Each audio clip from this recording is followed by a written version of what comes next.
TV, the heart of the matter.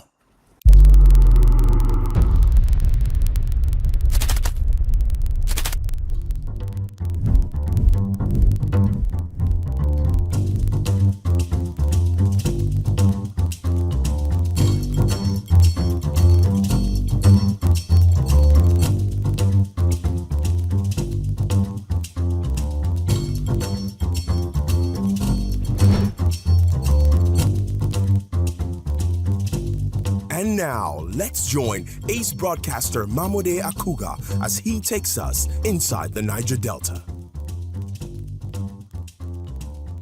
Hello out there and welcome. It's Inside the Niger Delta, the authentic voice of Nigeria's oil-rich region. I'm your regular host, Mamode Akuga. Delta State is open for business. That's the message from Asaba, where the state just wrapped up a well-attended economic and investment summit, pitching itself as Nigeria's next big investment destination. With relative peace now being enjoyed across the length and breadth of the richly endowed state, and a government that is deliberate in putting in place infrastructure and business-friendly policies, the red carpet is now ready for investors. From the 3rd to the 5th of August, dignitaries gathered in Asaba, the capital of Delta State, for the state's Economic and Investment Summit. The Vice President of Nigeria, Senator Kashim Shettima, and the Director General of the World Trade Organization, Dr. Ngozi Okonjo-Iweala, were among those present. At the heart of this high-level summit are the vast potentials available for both local and international investors across the 25 local government areas of Delta State, extending beyond just hydrocarbons. Oil has made us proud as a state, but we need to diversify. And that is the reason we have decided to organize this summit. It is my pleasure to announce over 12,000 hectares of farmland have been earmarked for agricultural development for prospective investors. The government has set aside $100 billion, approximately $133 billion, 800 million, as viability gap funding to de-risk new investments in the states. It is my earnest expectation that this marks the beginning of enduring strategic partnerships that will galvanize the massive industrialization of Delta states. The readiness of Delta to welcome investors echoed around the room. There is no doubt that His Excellency Governor Sheriff Francis Oborowori is devoted to leading Delta into a new era of productive expansion. The design of this summit reflects the seriousness of that purpose. The federal government stands ready to support credible investments, strengthen enabling institutions, and work with the state to remove obstacles to enterprise. The Delta State government focus on developing the special economic zones makes sense. Areas where you have strong comparative advantage, agro-allied processing, the blue economy. Delta's coastline and rivers have been mentioned. They have the potential to support aquaculture parks, fish landing sites, jetties, and cold rooms. The question to me is whether we will move to seize these opportunities or whether the opportunities will go elsewhere. Other dignitaries at the summit, including renowned Pan-Africanist Professor Patrick Lumumba, Governor of Anambra State Charles Soludo, and many others, made a case for deliberately strengthening indigenous businesses in Nigeria. And I am urging you, my brother, as you serve as the governor of Delta, you are doing a good job, but that job can be better. That job can be an African job. That job can give meaning to Africa continental free trade area, but a number of critical issues must also be done by the Nigerian federal government. We cannot create the kind of jobs that we want with all of us patronizing foreign or imported goods. If all of us 247 million Nigerians were only made in Nigeria. More than 10 million jobs will be created. The summit also featured technical and panel sessions dedicated to strategies for unlocking investment opportunities and driving sustainable economic growth in Delta State and the entire oil-rich region. Local businesses and entrepreneurs showcased their innovations and wares during the exhibition segment. Afterward, the state's Deputy Governor, Sir Monday Onyeme, led investors on a guided tour of key investment sites across the state, including the Kwale Special Economic Zone and Uzezi Farms in Isoko South Local Government Area, owned by renowned businessman High Chief Ita Inauro. Impressed by the immense potential in the state, many are already pledging to explore new partnerships in Delta State. Inside the Niger Delta. The Niger Delta Development Commission (NDDC) has reiterated its call for increased investment in the Niger Delta, assuring both local and foreign investors that the region is safe and open for business. The Managing Director and Chief Executive Officer of the Commission, Dr. Samuel Ogbuku, gave the assurance last week while speaking at the Maiden Delta State Economic Summit in Asaba. As Delta State hosted its Mega Economic and Investment Summit, the leadership of the interventionist agency established, among other things, to facilitate the sustainable development of the oil-rich region.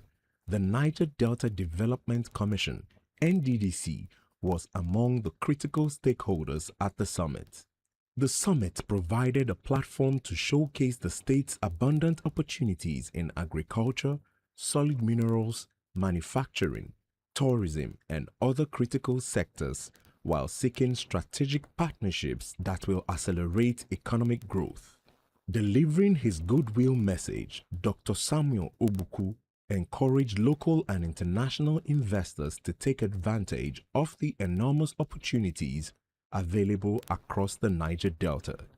The NDDC boss went on to commend Governor Sheriff Oberewori for providing critical infrastructure in the state, which he said has now indeed created a conducive atmosphere for business to thrive. The governor, while he has been on the saddle, has actually deepened the infrastructural development in Delta State in preparation for investors.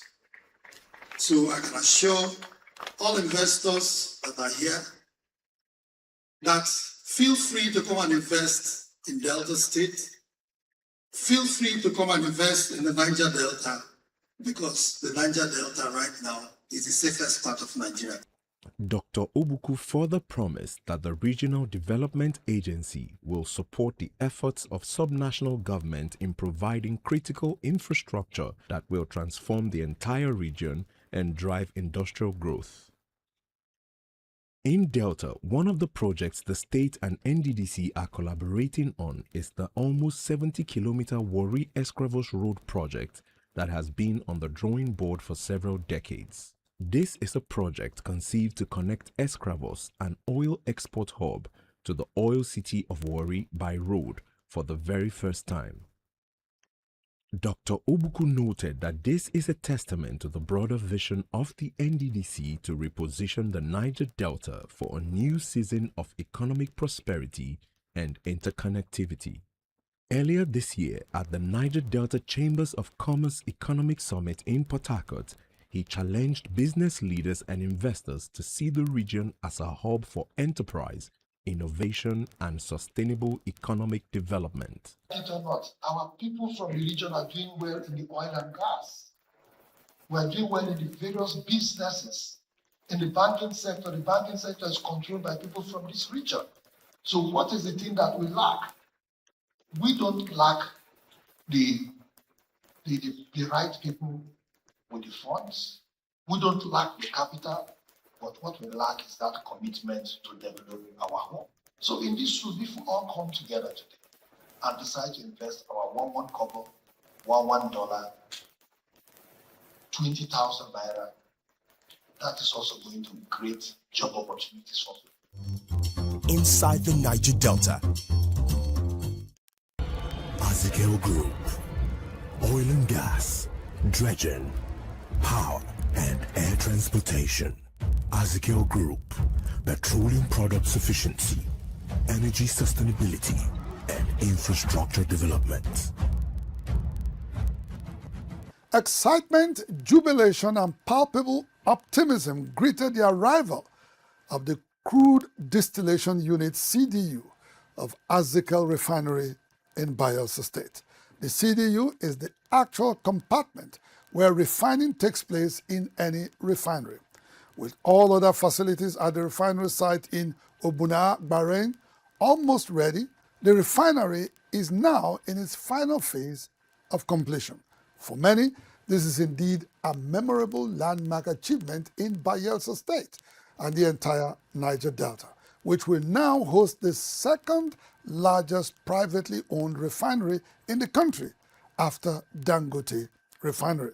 This will go on to help boost domestic petroleum product availability and drive industrialization in the oil-rich region. The Crude Distillation Unit, CDU, is simply the single most important component of any refining process. It's in this tower-like facility that raw crude is heated to produce cooking gas, kerosene, diesel, aviation fuel, and petrol. And for Azikiel Petrochemicals, the arrival of this critical component of its 25,000 barrels per day refinery last Friday in Yenagoa, the Bayelsa State capital, marks the crowning phase of an arduous journey that started back when it was licensed by the federal government. And for those who do not recognize or understand the arduous nature of the task that we set ourselves, there's been a lot of impatience. Are they building a refinery? Is it going to happen? I don't think we still need to respond to that question today because the evidence are clear.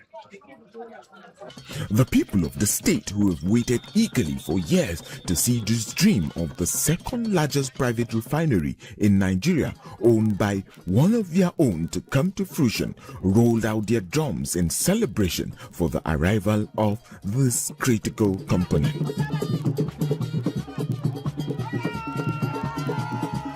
It was both a moment of pride and emotion for the people and for the president of Azikiel Group, Dr. Azibapu, to finally behold the component that arrived from South Korea.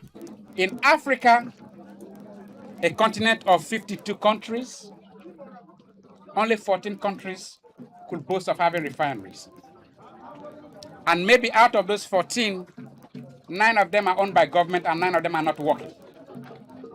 And maybe in Nigeria, we have 1 that has led the race, 4 of them, but all the 3 are not working. But another one led by a private investor, a very dear brother and friend, has encouraged me so much. Aliko Dangote, who led the trail. He was licensed in 2012. He built a dream, and I am following. Crude oil was first struck in commercial quantity in Nigeria back in 1956 in Otuabagi, Oloibiri, Bayelsa State. So for the people, it's no coincidence that the refinery capable of producing about 1.5 million to 1.7 million liters of petrol and gas daily is being built in the state. I believe that with your arrival and pulling out the thousands from the streets, very soon the police work would have been very reduced. The shelves for the intimidation and the harassment of our young men would have been empty.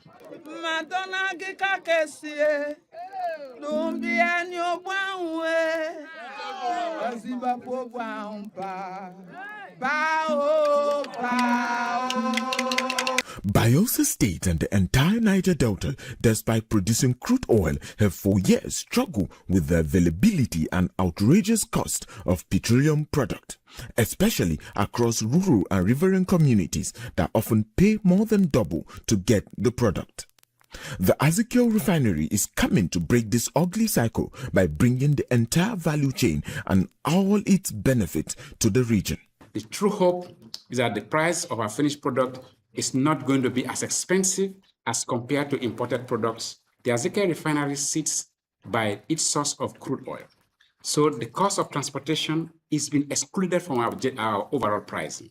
It's been 8 years since construction work started at the site of the Azikiwe refinery, with the very first brick laid by former President Olusegun Aremu Obasanjo. With all the ground facilities now fully in place, it's now just a matter of time for this $1 billion project to begin to add value to the Nigerian economy and directly benefit communities in Bayelsa and the entire Niger Delta. Inside the Niger Delta. The Niger Delta Development Commission, NDDC, says women remain a key driver of sustainable development and economic growth in the Niger Delta.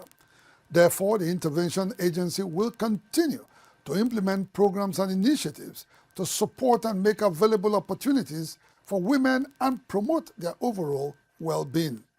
The Managing Director of the NDDC, Dr. Samuel Ogbuku, who was represented by the Commission's Director of Culture and Women Affairs, Mrs. Imoni Ahuna, made this known at a recent gathering in Port Harcourt to celebrate women. For many women in the Niger Delta, one of the biggest challenges to growing a successful business is limited access to information, funding, and the right support systems.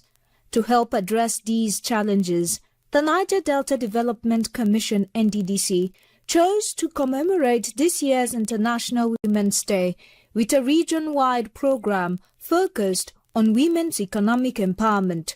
Although International Women's Day is observed globally on the 8th of March, the NDDC marked this year's celebration with a series of entrepreneurship programs held across the region, providing women with practical skills and knowledge to strengthen their businesses.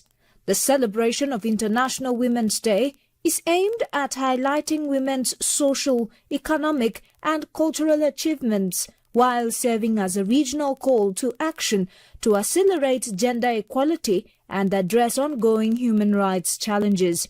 In states including Abia, Cross River, Delta, and Rivers, more than 200 women were trained on business registration with the Corporate Affairs Commission, opportunities in export trade, and how to access financial support through loans and grants. This year's International Women's Day theme, Rights, Justice, and Action for Women and Girls, calls for meaningful action towards gender equality. For the NDDC, empowering women with the knowledge to succeed in business is one way of turning that message into reality. NC decided to take action, not just talk. And that action this year, all over the 9 states, we invited NC Chamber of Commerce to come and talk to women on how to register their businesses so they can formalize it with CAC, business name, retail liability company, cooperatives, and women groups. So they can also know how to package their products, both for export and for formal markets. Participants also received guidance from experts, including representatives of the National Agency for Food and Drug Administration and Control, NAFDAC, who took them through the requirements for product registration and certification. We need to have evidence of company registration. When we talk about company registration, is not just is left for you anywhere. Registering a company as a limited liability company is left for you. You can register a company as a business enterprise or a business venture. That is acceptable. And the reason is that we deal with corporate body, not really an individual. For many of the participants, the training provided knowledge that could transform their businesses and improve their means of livelihood. I'm so proud for the messages I got today. NAFDAC has taught us how to rebrand our products and how to go about the processes of maybe doing export and exporting our products. So that's a token for me. I'm so proud. It's a laudable program that NDDC is doing here today, helping to empower our women intellectually. You know, the teachings, the trainings. Inside the Niger Delta. Senator Doyediri of Bayelsa State says sports and games are veritable tools that can be used to discourage youth idleness. He added that his administration will ensure it nurtures the talent of young people across different games, taking them away from the possibility of crime and criminality. Senator Diri made this known last week during the closing ceremony of the 6th Governor Doyediri National Scrabble Classic, held at the DSP Alamesia Memorial Banquet Hall, Government House, Yenagoa. Bayelsa State is not just leading the pack in grassroots sports development, but also leading in intellectual games like chess and Scrabble. The government is driving this process through regular tournaments that serve as a breeding ground for new talent, as well as a testing ground for bigger challenges. Last week, about 300 players and enthusiasts from across Nigeria converged for the 6th edition of the Governor Doyediri National Scrabble Classic. Governor Diri, who played Scrabble in his younger days, squared off with the president of the Nigeria Scrabble Federation, Bright Idahosa, during the tournament. For him, the game remains an important tool for youth development and intellectual growth. We are promoting a game that occupies your time positively. It is a game that also teaches you how to solve problems. So it is something that I will personally recommend even for our secondary schools. The governor, who confirmed that Scrabble would feature at the 2028 National Sports Festival, which Bayelsa is set to host, also announced an upward review of the government's financial support for future editions of the tournament. Next year, the Masters category will be 5 million. The general category, 40 million.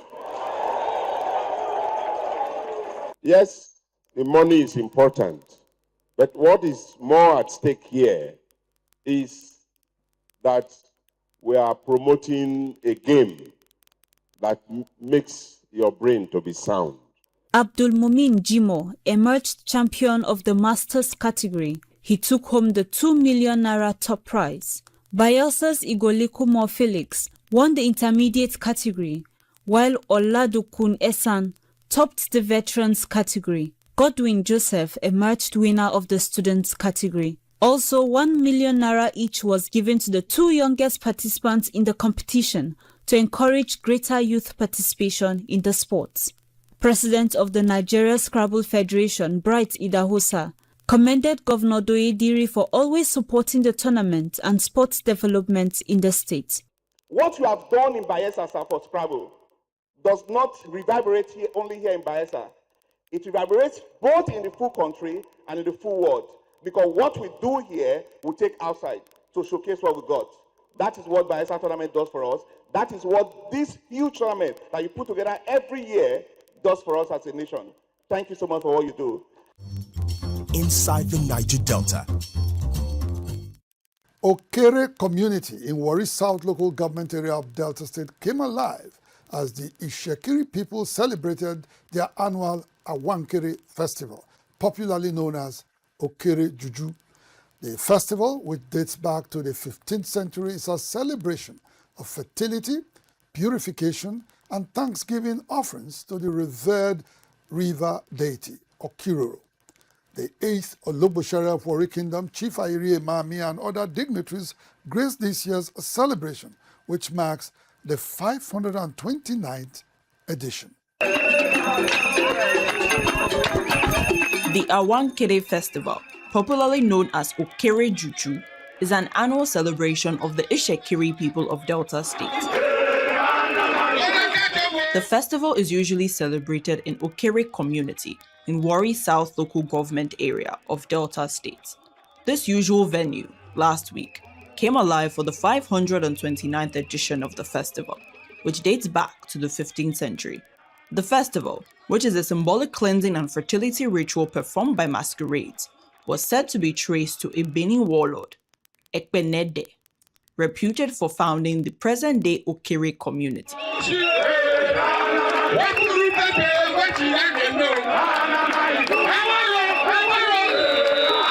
This vibrant masquerade parade and display is a symbolic act of purification, believed to wash away evil spells, sickness, and misfortune from the land. Chief Ayeri Imami, the 8th Ologbo Shere of Warri Kingdom, who is partly from Okere community, and other Ishekiri leaders, spoke on the significance of the festival. Because it's a festival of unity, peace, and progress, and in particular, a cultural heritage, which has started 529 years ago. You can see all manners of people here, from different tribes and ethnic groups celebrating with us. So that shows the unity. And you see, Chekiris are going through a lot as of today. So we have to come out and pray for the betterment of Chekiri people. So, and every community in Chekiri have their own culture, have their own festival. So this is one segment of the Chekiri. So it means a lot to me. All the tribes, the Ijos, the Urhobos, and the Shekiris are united. The same thing, what is happening here today also happened when they are having Agbasa Juju. All the Shekiris will come together and make sure that we are united, we are one. We are one. We don't have any reason not to be together. We are one. Indeed, it's not just Ishekiris that celebrate this festival alone. Many neighbors and residents alike say it's a major unifying factor in the area. Very. If obviously I want to, there was so many juju not finish. Because we love the juju. Very sweet juju. And that juju not counterfeit. But this one, it's too sweet.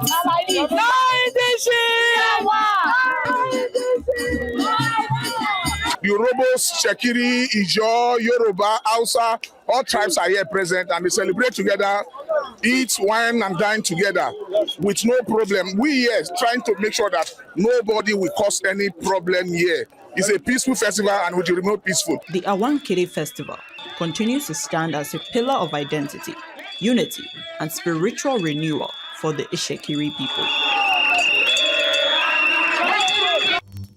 Inside the Niger Delta. Well, that's the size of our package on the program for today. Inside the Niger Delta, the authentic voice of Nigeria's oil-rich region. We'll be back same time, same station next week.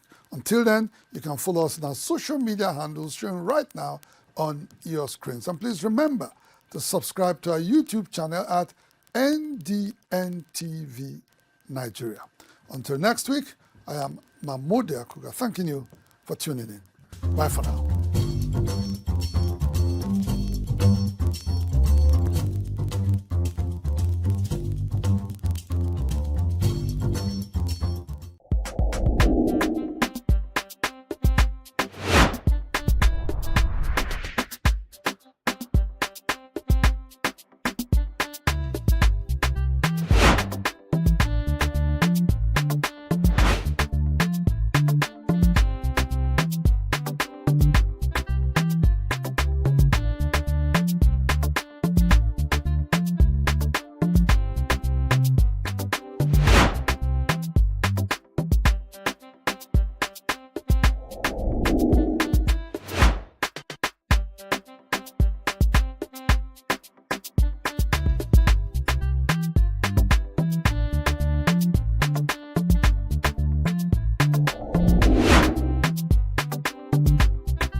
Of Asaba, where the street tells the stories every single day. From the corridors of powers to the decisions shaping governance and politics in Delta and Nigeria.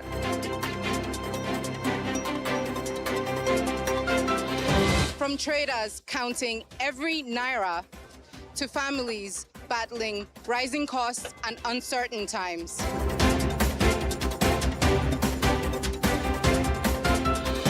From football pitches to sporting successes to the major developments making the headlines all over the world. And from the untold human stories, the struggles, victories, resilience, and hope of the everyday Nigerians. This is the news beyond the headlines. Dott TV News are your trusted window to stories that truly matter to the people. Here, We don't just report events, we tell the human stories behind them.